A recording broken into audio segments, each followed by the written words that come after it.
Proverbs chapter 1 verse 13 deepens the narrative about the allure and danger of falling into company with those committed to wrongdoing. The verse states, "We shall find all kinds of precious possessions, we shall fill our houses with spoil." This is a continuation from the previous verses that not only illustrate the plans of the wicked, but also reveal the motivations behind their schemes, greed, and the promise of quick gain. In this passage, the allure of wealth is presented as a primary temptation. The phrase, "all kinds of precious possessions," speaks to the universal desire for wealth and material success. It conjures images of vast riches and treasures which are often perceived as the ultimate means to achieve security, power, and comfort. However, the context here is crucial. The wealth mentioned is not earned through honest labor or righteous means, but through the act of taking from others unjustly, termed here as spoil. This verse highlights a critical moral issue: the conflict between the desire for immediate gratification through unrighteous means versus the slow, often laborious path of righteous living that Scripture advocates.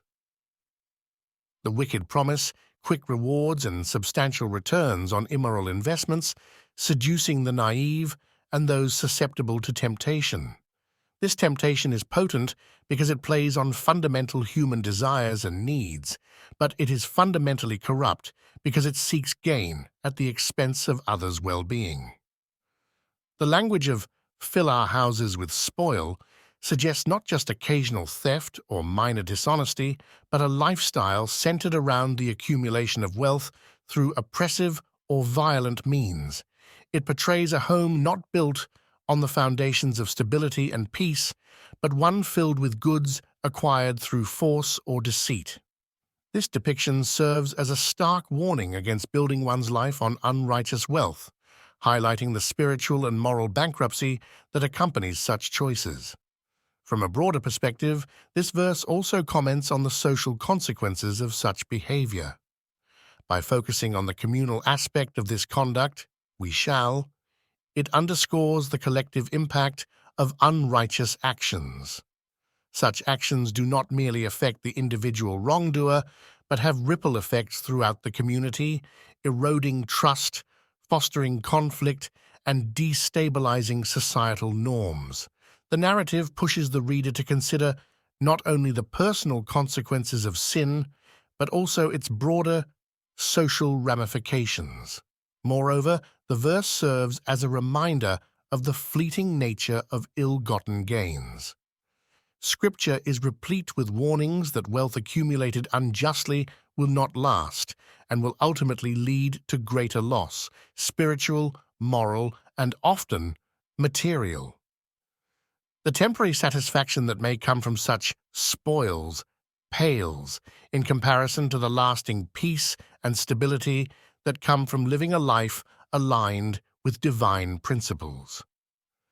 For those who seek to live according to the teachings of the Bible, this verse is a call to vigilance and integrity. It challenges believers to resist the seductive lure of quick gains through dubious means and to cultivate contentment and trust in divine provision. It also encourages a lifestyle of hard work, fairness, and generosity, building wealth, if it comes, not as an end in itself, but as a tool for doing good and serving others. In applying this wisdom today, the message of Proverbs chapter 1 verse 13 remains relevant in a world where corruption, greed, and injustice are pervasive. In personal lives, business practices, and public affairs, the choice to pursue integrity over profit can be challenging but profoundly rewarding. This verse invites reflection on one's values and the long-term implications of one's choices, encouraging a life that prioritizes righteousness over riches. Ultimately, Proverbs chapter 1 verse 13 is not just about warning against the temptations of ill-gotten wealth. It is about forming a vision for a life that finds its richness in ethical living and spiritual health.